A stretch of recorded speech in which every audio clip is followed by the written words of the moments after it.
Look, I love business, but I also like binge watching, and sadly, this summer, my favorite binge watching show is coming to an end. Game of Thrones is the best TV show made in the history of the world. We're not even gonna debate that. I love Game of Thrones so much that I made a Game of Thrones Lego set that I put here on my desk.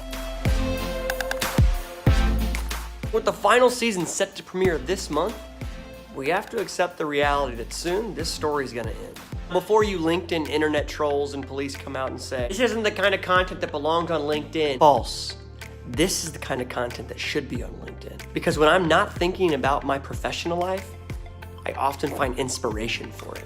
Game of Thrones has many themes. Way too many to unpack in just one video. But as a digital transformation manager, I can't help but wonder, what does this show have to say about innovation, technology, and fostering a culture of change? And when you look at Game of Thrones through that lens, surprisingly, a medieval show has a lot to tell about starting a culture of innovation. Here are 4 innovation lessons from Game of Thrones.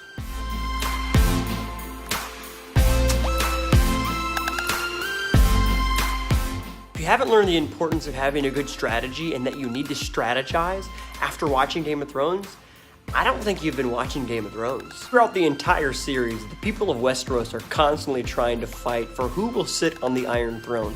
In business, specifically innovation inside your business and around it, can feel the same way. A battle for power, customers, technology, all of the key differentiators you use to make your business unique. And while characters like Cersei and Daenerys have clearly mastered how to strategize, we can learn some very powerful lessons from their example, like the 4 Ps.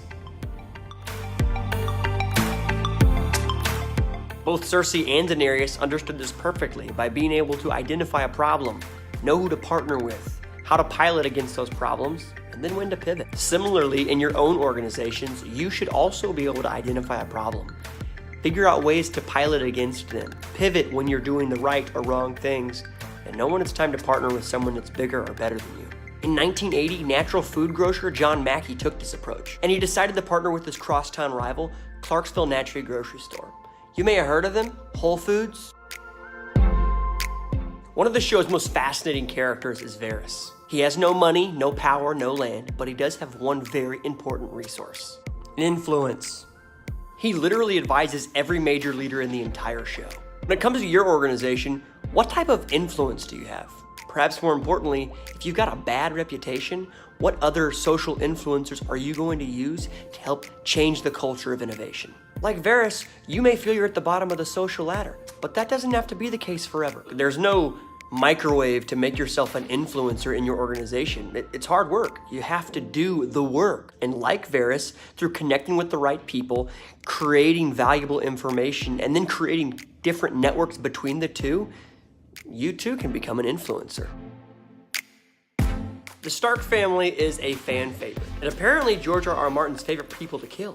Throughout the entire series, the Starks are constantly questioning which family and houses to trust, and it pivotally changes their story. Ned mistakenly trusts Littlefinger, and it costs him his life. Jon Snow trusts Sansa, and by doing that trust, he becomes the King of the North. The number one problem with digital transformation isn't the technology, it's the people, and making sure that you trust them, empower them, and give them the necessary tools that they can actually adopt the technology and use it.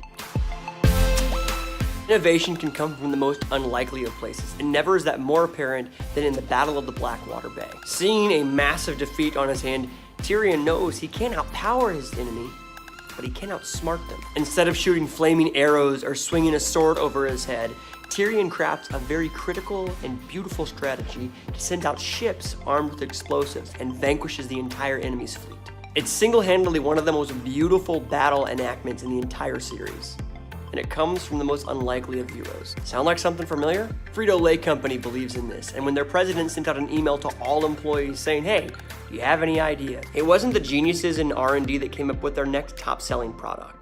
One janitor responded and gave them the idea for Flaming Hot Cheetos. Innovation can come from everywhere. Change your environment, put people in different teams, make them work against cross-disciplines so that they're forced to think and see things from a different perspective. Who knows?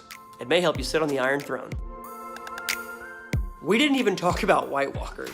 Thanks for watching.